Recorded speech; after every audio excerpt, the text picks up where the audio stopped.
إن الحمد لله نحمده ونستعينه ونستغفره ونعوذ بالله من شرور أنفسنا ومن سيئات أعمالنا من يهده الله فلا مضل له ومن يضلل فلا هادي له أشهد أن لا إله إلا الله وأشهد أن محمدا عبده ورسوله قال الله تعالى في كتابه الكريم بسم الله الرحمن الرحيم يا أيها الذين آمنوا اتقوا الله حق تقاته ولا تموتن إلا وأنتم مسلمون وقال جل جلاله يا أيها الناس اتقوا ربكم الذي خلقكم من نفس واحدة وخلق منها زوجها وبث منهما رجالا كثيرا ونساء واتقوا الله الذي تساءلون به والأرحام إن الله كان عليكم رقيبا وقال جل في علاه يا أيها الذين آمنوا اتقوا الله وقولوا قولا سديدا يصلح لكم أعمالكم ويغفر لكم ذنوبكم ومن يطع الله ورسوله فقد فاز فوزا عظيما أما بعد jamaah sidang Jumat yang dimuliakan oleh Allah Subhanahu wa taala.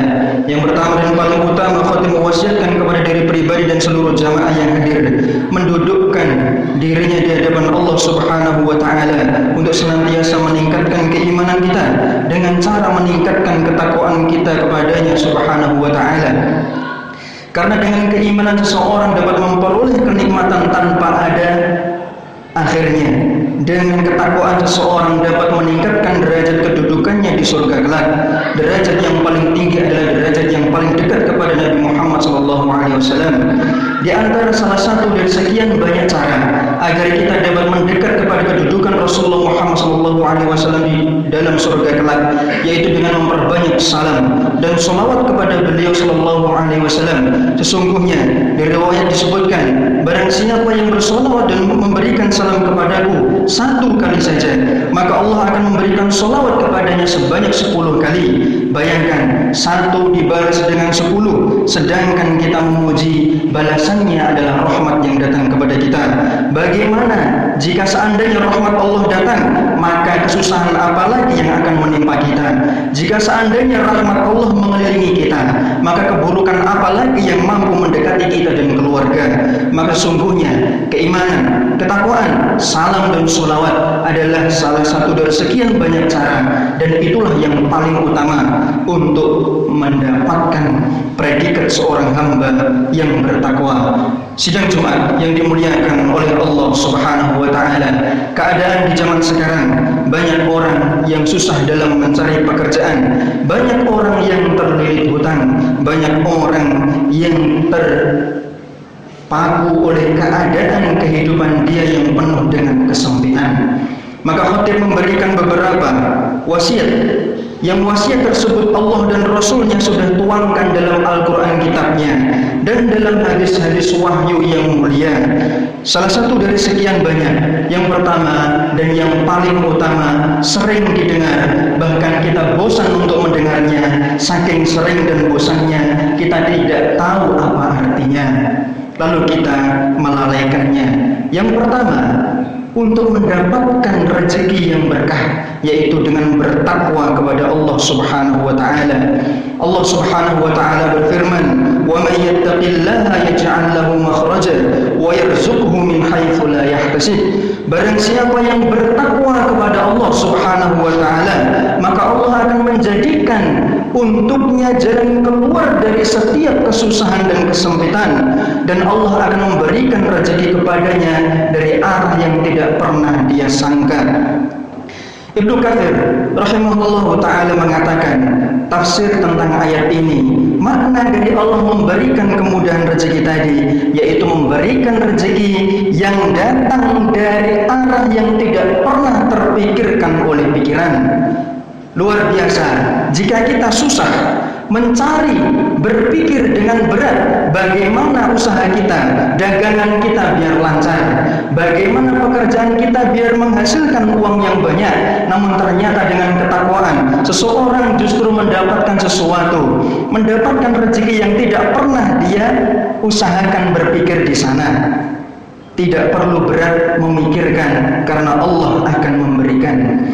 Ibnu Abbas radhiyallahu taala anhu menafsirkan tentang ayat ini, man haitsu la yarju wa la ya'mal. Rezeki akan Allah berikan dari arah yang tidak pernah dia harapkan dan angan-angankan. Bayangkan, tidak pernah ada suatu arah yang kita berharap di sana akan ada uang, justru di sanalah tempat kita meraih keberhasilan. Lalu perkataan yang mulia datang dari sahabat Ali radhiyallahu taala anhu. Takwa itu apa? Takwa adalah takut kepada yang maha mulia. Takwa adalah beramal dengan apa yang diturunkan ke dalam dunia. Takwa adalah ridho dengan apa yang diberikan walaupun sangat sedikit. Dan takwa adalah mempersiapkan untuk kehidupan akhir kiamat kelak. Jamaah, dari kalimat Ali radhiyallahu taala anhu, kira-kira ketakwaan apa yang sudah kita miliki? Ketakwaan apa yang sudah kita punya dari rasa takut kepada Allah Subhanahu wa taala? Dari amal yang telah kita amalkan dari Al-Qur'an dan Sunnah Rasulullah. Ketakwaan apa yang sudah kita siapkan dari rasa ridho kita terhadap apa yang kita miliki? Dan ketakwaan mana yang sudah kita siapkan untuk hari akhir nanti? Berkata salah seorang ulama, Talib ibn Humaid radhiyallahu ta'ala berkata, ketakwaan adalah engkau beramal taat kepada Allah Subhanahu wa taala di atas cahaya petunjuk darinya dan mengharap balasan dan pahala darinya.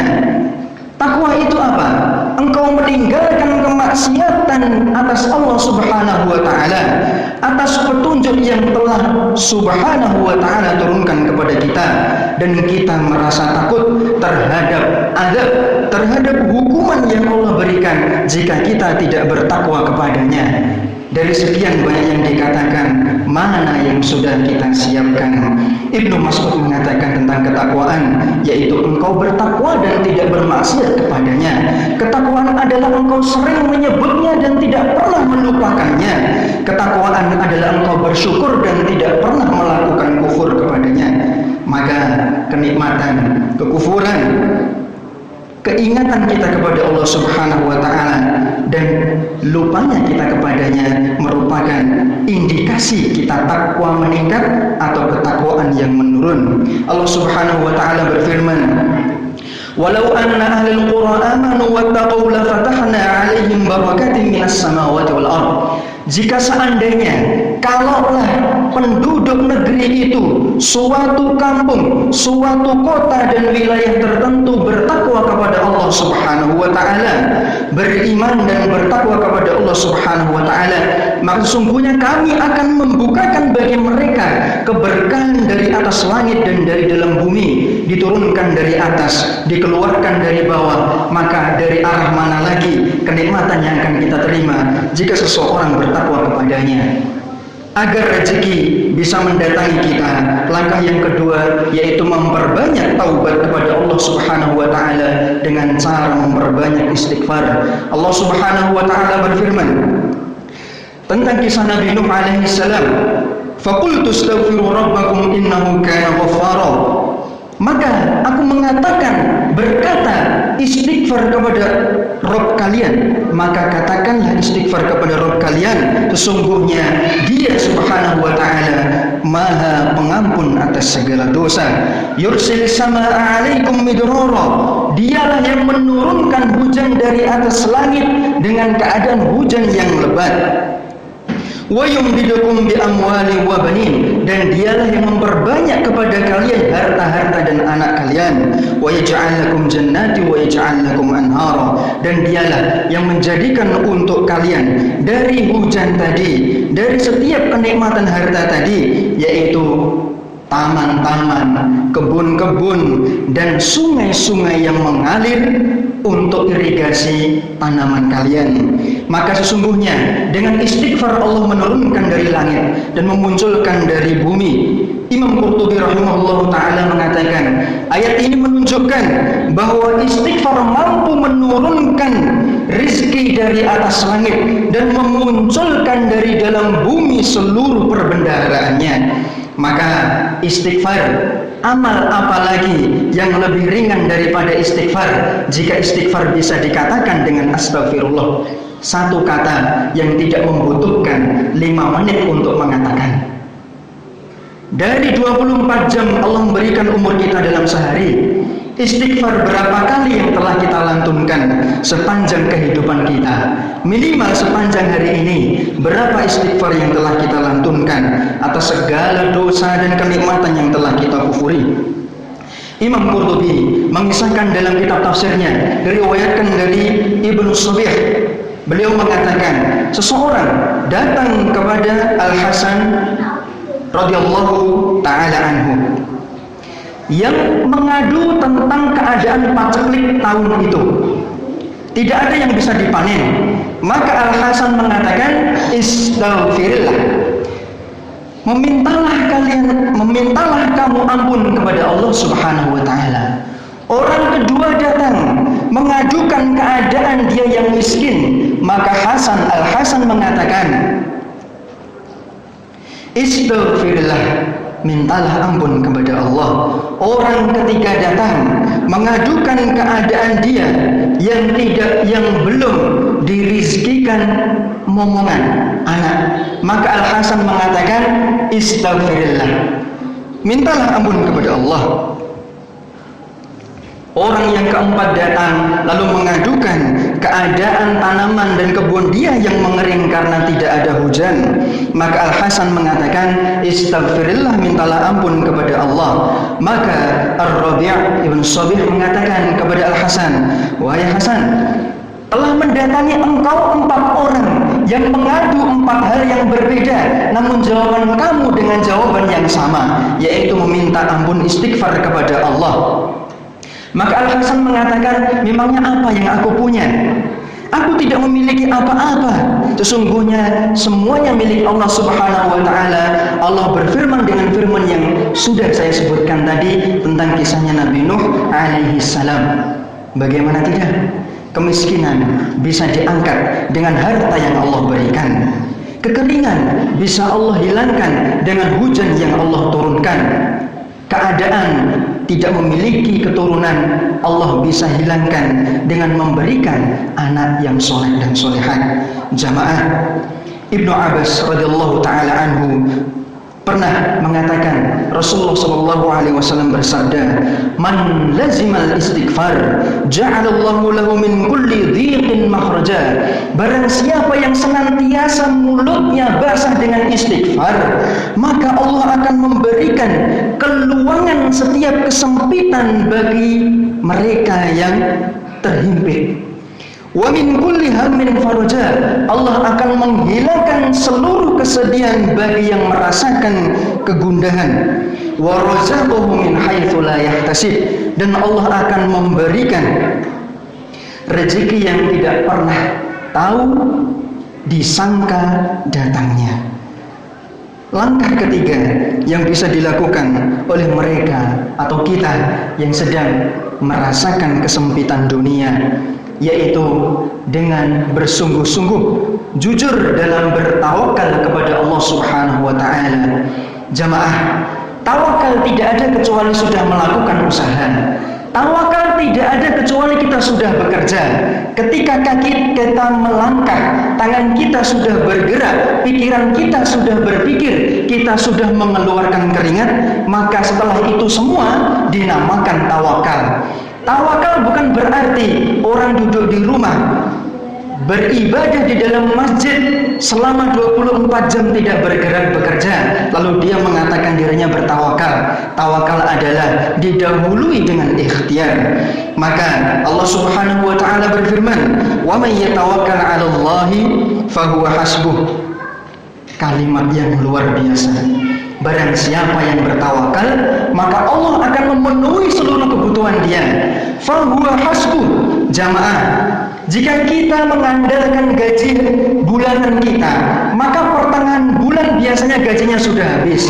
Jika kita mengandalkan perdagangan kita, maka akan ada hari di mana kita merasakan kebutuhan tidak mencukupi karena sepinya orang yang membeli.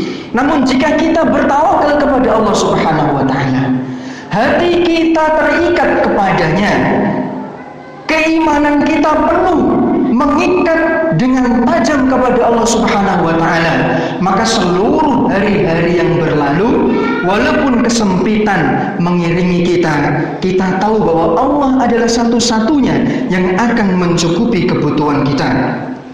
Umar ibn Khattab radhiyallahu taala anhu pernah mengatakan, "Lau annakum kuntum tatawakkaluna 'ala Allahi haqqa tawakkulih, la razaqtum kama yarzuqut tayr." Jika seandainya kalian bertakwa jika seandainya kalian bertawakal sebagaimana tawakalnya burung-burung yang mana di pagi hari perutnya kosong, lambungnya kosong, mereka tidak tahu mau bekerja kepada siapa. Yang penting mereka sayapnya bergerak. Mereka hinggap di setiap dahan yang mereka hinggapi. Mereka tidak ada jaminan akan mendapatkan makanan, tapi mereka tetap bangun, menggerakkan sayap, hinggap di setiap dedaunan dan dahan pohon. Pulang-pulang sebelum maghrib mereka sudah penuh kekenyangan. Bukan untuk mereka saja, tapi untuk anak-anak yang berada di sarang mereka. Jika tawakal kita seperti halnya tawakal kita seperti makhluk Allah yang kecil, yang kita bahkan subhanallah meremehkan keadaan burung, karena seringnya kita kalau mereka hinggap, mereka lari dari kita. Kalau mereka hinggap di tanaman kita mengusir mereka. Namun ternyata tawakal mereka lebih besar daripada tawakal kita. Imam Asy-Syafi'i pernah mengatakan dalam sebuah bait syair, "Aku bertawakal terhadap rizkiku karena aku memiliki sang pemberi rezeki. Aku yakin karena Allah tidak ragu lagi adalah satu-satunya pemberi rezeki atas kehidupanku. Dan tidak mungkin rizkiku dikurangi dan ditambahi dengan keadaan keberadaan orang lain, lalu rizki itu terlewat dariku. Jika seandainya rizkiku berada di dasaran laut yang sangat dalam gelap gulita, maka jika itu rezekiku, maka Allah akan mengeluarkan dari dalamnya dan akan mendatangiku. Jika itu aku makan, maka akan masuk ke dalam perutku." Jika seandainya tawakal kita seperti apa yang disampaikan Imam Asy-Syafi'i rahimahullah ta'ala, maka tidak akan ada kesedihan. Apa yang ada dalam diri kita, yang kita rasakan menempel dalam tubuh kita, yang ada di dalam rumah kita, yang ada di dalam saku kita, kesehatan anak-anak kita, ketaatan istri-istri kita, maka sesungguhnya itu semua merupakan rezeki yang luar biasa. Aku qouli hadza wa astaghfirullah li wa lakum wa lisairil muslimina min kulli dhanbin fastaghfiruhu innahu huwal ghafurur rahim.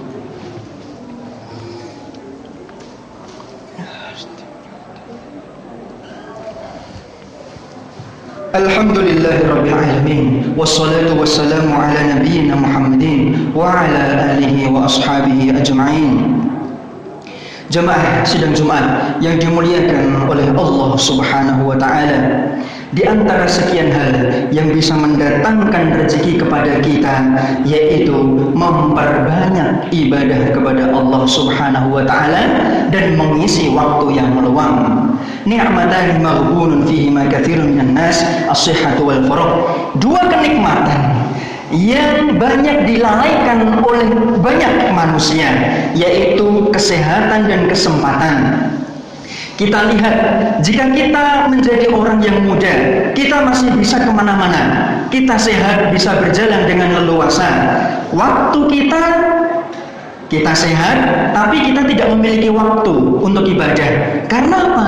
Waktu kita untuk kesibukan bertemu dengan teman kita, untuk nongkrong bersama rekan-rekan kita, sibuk kegiatan-kegiatan yang melalaikan dari peribadahan. Kita punya kesehatan, tapi ternyata kesehatan kita disibukkan waktunya hingga menyempit tanpa ada waktu untuk beribadah. Jika keadaan kita sudah tua, kesehatan sudah tidak ada, pergi ke tempat lain pun pakai sepeda motor cepat masuk angin. Namun waktu kita luang, saking luangnya kita merasa sepi di dalam rumah, tidak ada yang bisa diajak untuk mengobrol. Maka keadaan kita sekarang yang mana? Jika waktunya masih muda, sebenarnya kesempatan untuk ibadah masih ada. Sebelum datang waktunya tua, yaitu kesempatan luas, namun kesehatan dan kekuatan tidak ada.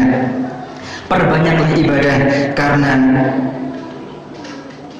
dalam hadis qudsi disebutkan, ya bani Adam, tafarragh li ibadati amla qalbaka ghina. Allah Subhanahu wa taala berfirman lewat hadis qudsi, wahai bani Adam, luangkanlah waktu kalian untuk beribadah kepadaku, maka aku akan memenuhi hati kalian dengan kekayaan, dan aku akan memenuhi antara dua tangan kalian dengan rezeki yang banyak. Ya bani Adam, wahai bani Adam, jangan pernah kalian menjauhi dariku, maka jika kalian jauh dariku, aku akan memenuhi hati kalian dengan kefakiran, dengan kemiskinan, dan aku akan memenuhi tangan kalian penuh dengan kesibukan yang tidak ada manfaatnya di akhirat. Apakah keadaan kita sekarang seperti itu? Kita jauh dari Allah, hati kita ternyata sangat miskin, padahal di rumah kita harta banyak, kendaraan kita ada, rumah kita bagus dibandingkan orang lain yang masih mengontrak dan pindah sana sini, tidak memiliki rumah tetap. Hati kita ternyata miskin, bukan karena harta yang di depan mata kita. Tangan kita sibuk bukan dengan peribadahan, tapi disibukkan dengan yang melalaikan Allah Subhanahu wa taala. Jamaah yang dimuliakan Allah Subhanahu wa taala, bukan berarti khotib paling baik di antara kita. Kita saling mengingatkan karena kita sama-sama manusia. Ada masanya kita lalai dari Allah. Namun hari Jumat yang mulia ini, momentum kita kembali kepada Allah. Setelah satu pekan penuh, mungkin kita melupakan bahwa kehidupan kita sejatinya hanya untuk mempersiapkan akhirat, surga yang insya Allah akan kita kembali kepadanya. Inna Allah wa malaikatahu yusalluna 'alan nabi ya ayyuhalladzina amanu sallu 'alaihi wa sallimu taslima. Allahumma salli 'ala Muhammad wa 'ala ali Muhammad kama shallaita 'ala Ibrahim wa 'ala ali Ibrahim fil 'alamin innaka Hamidum Majid. Warhamna ma'ahum birahmatika ya arhamar rahimin ya hayyu ya qayyum birahmatika nastaghith aslih lana sha'nana kullahu wa la takilna ila anfusina tarfata 'ain. Rabbana zalamna anfusana wa illam taghfir lana wa tarhamna lanakunanna minal khasirin. Rabbana atina fid dunya hasanah wa fil akhirati hasanah wa qina adzaban nar. Allahumma inna nas'aluka 'ilman nafi'an wa rizqan thayyiban wa 'amalan mutaqabbala. Rabbana hab lana min azwajina wa dhurriyyatina qurrata a'yun waj'alna lil muttaqina imama. Rabbi ighfir lil mu'minina wal mu'minat wal muslimina wal muslimat al ahya'i minhum wal amwat innaka sami'un qaribun mujibud da'wat. Subhana rabbika rabbil izzati amma yasifun wa salamun 'alal mursalin walhamdulillahi rabbil alamin. Aqimus shalah.